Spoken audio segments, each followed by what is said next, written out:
Good day, sir and classmates. Today I'll be discussing about using the internet for qualitative research. So, why is internet important in research or qualitative research? So, internet plays a crucial role in qualitative research due to its ability to provide vast and diverse sources of information, interaction, and data collection. So, the first one, the internet offers access to a wide range of information, including social media platforms, forums, blogs, and websites. So researchers can gather diverse data representing different demographics, culture, and viewpoint. Then researchers can also observe real-time interaction and behavior as they occur online. So this allow for the capture of dynamic and evolving phenomena. So providing insight that might not be accessible through traditional research method. Then lastly is conducting research online can offer more cost-effective and time-efficient compared to traditional method and that involve physical presence or extensive field work.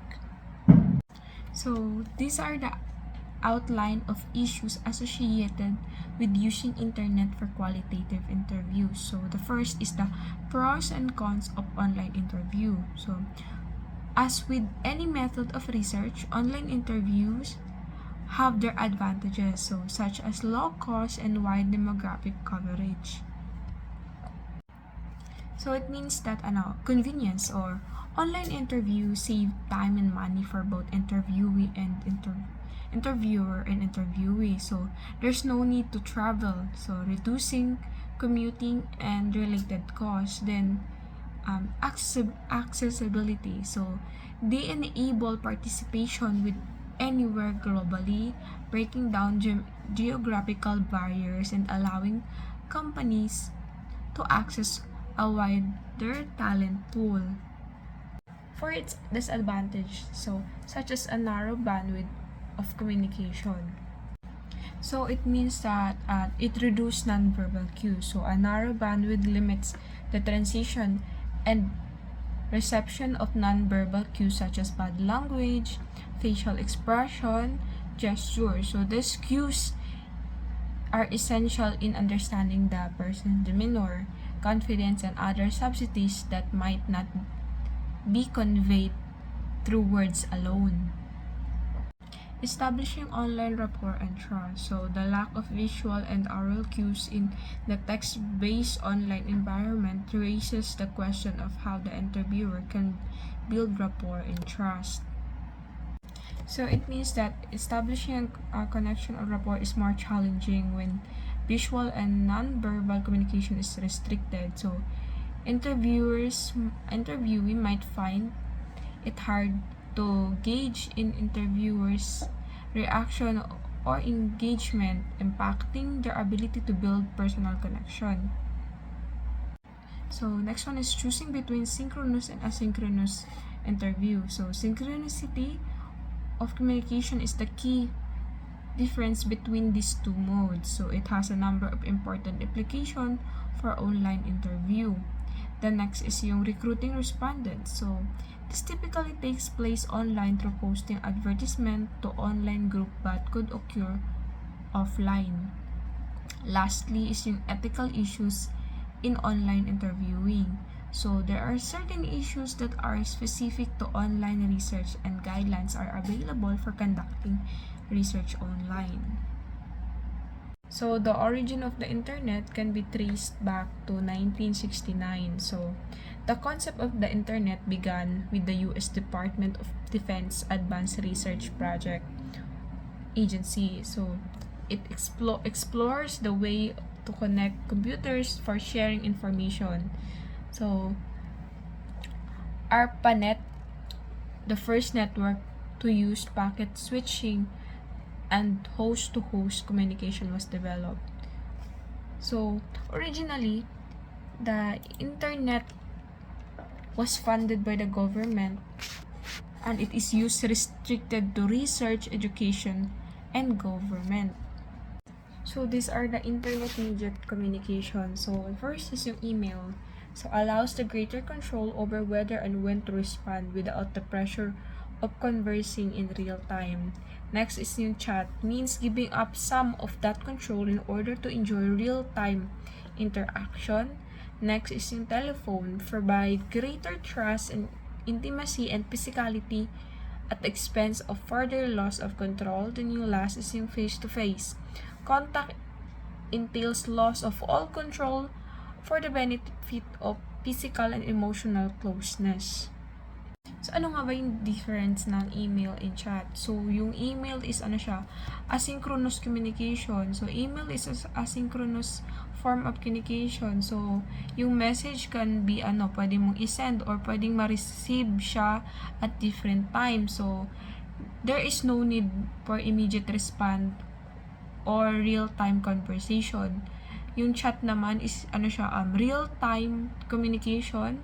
So it involves real-time, so synchronous communication. So yung participants pwede siya mag-engage in a conversation parang by exchanging message instantly. It's like having or similar siya sa conversation in person or pakikipag-usap in person.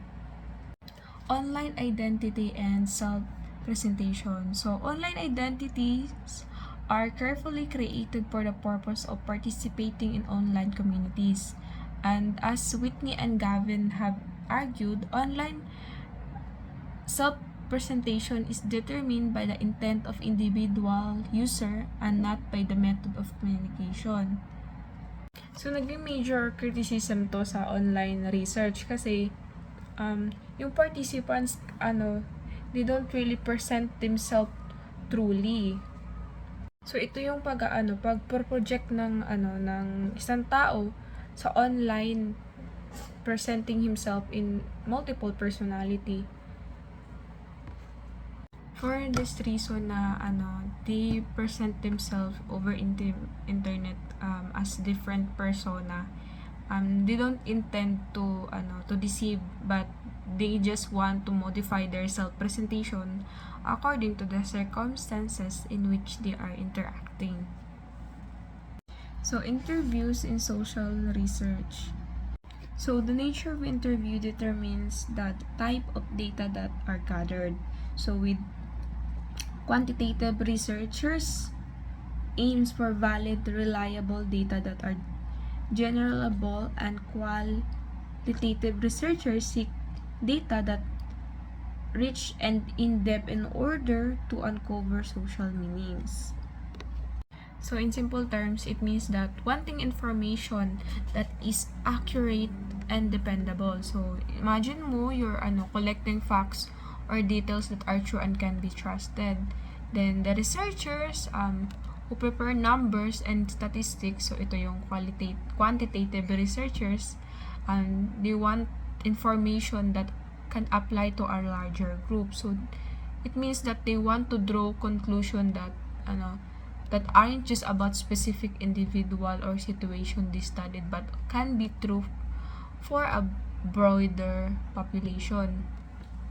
Yung next naman is yung quantitative survey interview. So, ito yung design on the basis of that each individual should experience the same question and each answer should be recorded in the same way so that different answer can be attributed to difference between interviewees and not to the process of producing the answer. So, in simple terms, it means creating a system na lahat is tinatanong ng exact same question and their answer is sinusulat or noted down in a consistent manner. So the idea behind this is to make sure that any differences in the answer given by different people are because of the similarities between the individual being interviewed, hindi dahil sa question ay iba or yung way ng answer being written down is different or recorded was not the same. So, for example nito, imagine tatanungin mo yung mga kaibigan mo with the same question, what is your favorite color? Then, i-write down mo yung answer nila in the same way, making sure each response is recorded in a consistent manner. So, without changing or babaguhin mo yung question nila or paano mo inonote yung answer nila. So, this method helps compare and understanding why different people might have different favorite colors based on their personal preferences. Hindi dahil different or due to the question was asked on or how their answer was being written down. So, how is the online qualitative interview done or classified? So, it is classified into the synchronous interviews and asynchronous interviews. So, what is the difference with or similarities between the two? So, this synchronous interview. So, these are the online synchronous mode. So, using chat rooms, MUDs, messaging, or conferencing software. On the other hand, the asynchronous interview, so generally conducted via email. So, ano ba yung difference ng synchronous and asynchronous interviews? So, the synchronous interview is nangyayari siya real time. So, kung saan yung interviewer tsaka yung interviewee communicate simultaneously. So, parang similar siya sa face-to-face conversation, pero it takes via video calls, phone calls, or live chat. Yung yung asynchronous is time shift communication. So, interviews occur with a day delay or time delay. So, the question and responses are not exchanged in real time. Instead, questions are sent to the interviewee who responds with a given time frame. There is no immediate back and forth conversation. Synchronous interviews require scheduling and specific time frame where both interviewer and interviewee are available. So, potential causing of difficulties due to time zone differences or conflicting schedules. So, pwede din maging time constraints yung synchronous. On the other hand, yung asynchronous is flexible. So, asynchronous interview offers flexibility in terms of time. So, interviewee can respond to question at their convenience within the provided time frame, making it more adaptable in differencing schedules. So, what are the pros and cons of online interviews? So, the pros of online interviews is time and cost. As mentioned earlier, yung fact na yung online interviewing negates the need for budget for transportation cost. So, isipin mo, kung mag-online interview na kayo, di mo na iisipin yung pamasahe or yung pagka-transport ng interviewer and interviewee. Then, additional cost ng interview is yung yung facilities and yung refreshments. The next is yung interviewee mobility. So, example, meron kang interviewee na pregnant o di kaya may kapansanan. So, hindi na niya need mag-travel. So, sa bahay niya lang siya, the comfort of her home, pwede mo siyang ma-interview.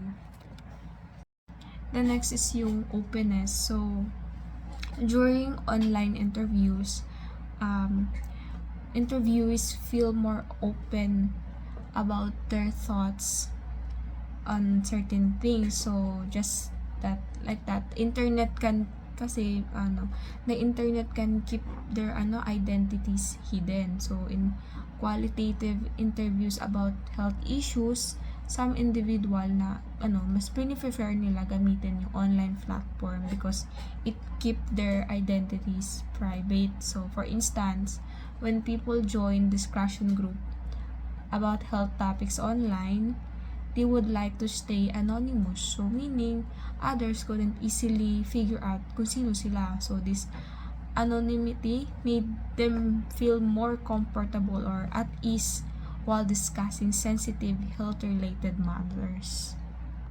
On the other hand, these are the cons in using online interviews.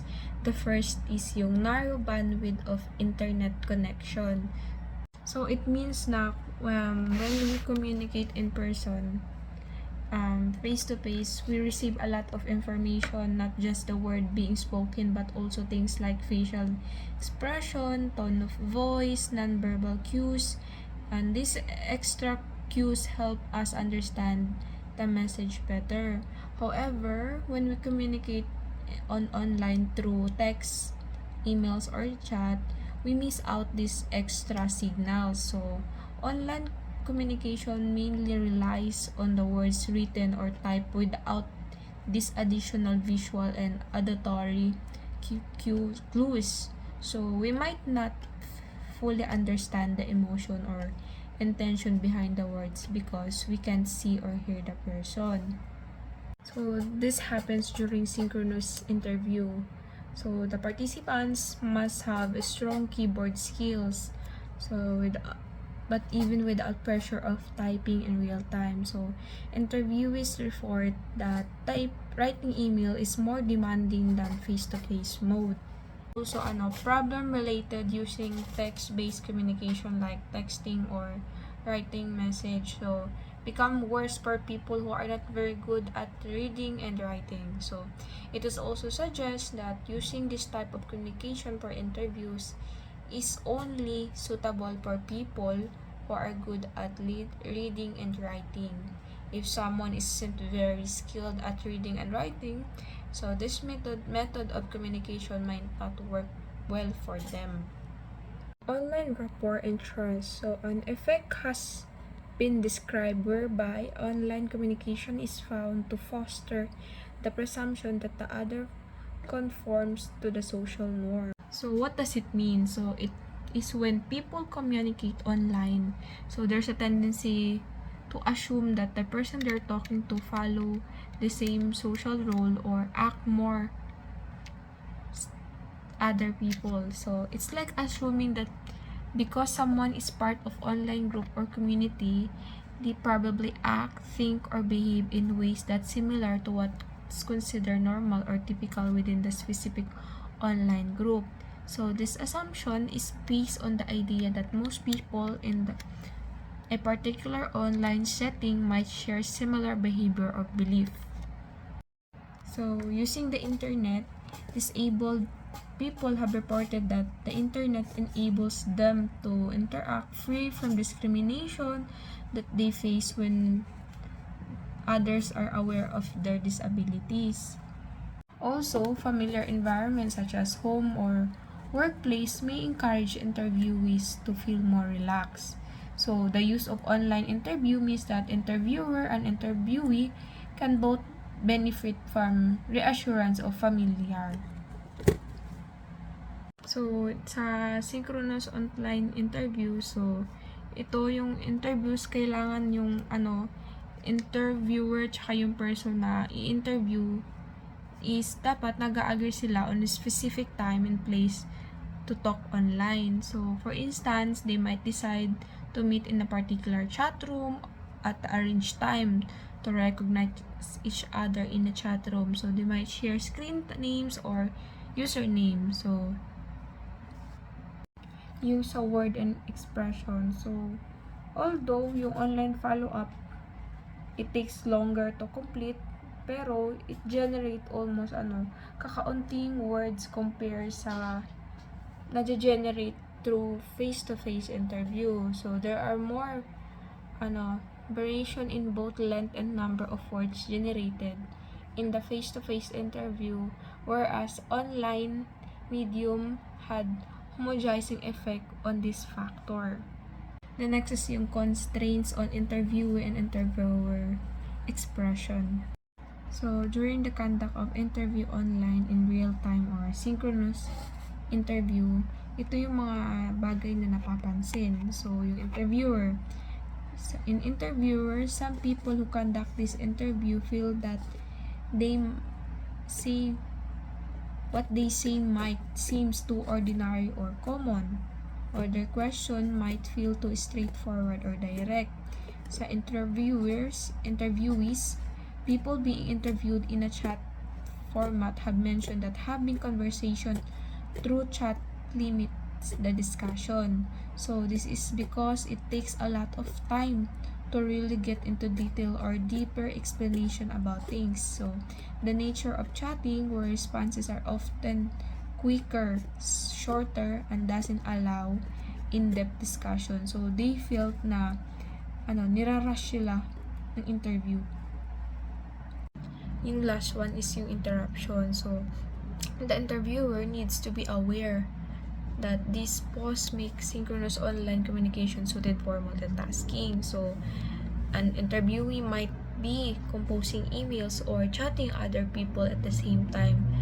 The interviewee is dealing whatever else is going on. So the interviewers can't know if they have the full attention. So the person doing the interview cannot be sure if the person being interviewed is completely focused on the conversation. So they need to be patient and wait for the response because they're unsure of if the interviewee is fully paying attention. Then interviewer might have to wait longer for answers. So this give them time to do their own task efficiently. So for instance, a person leading a group discussion might use writing time to get advance from someone else about the question they're asked. Or lastly, even though interviewers need to be patient, they also have to ask questions fairly quickly. So this quick questioning assures that the person being interviewed,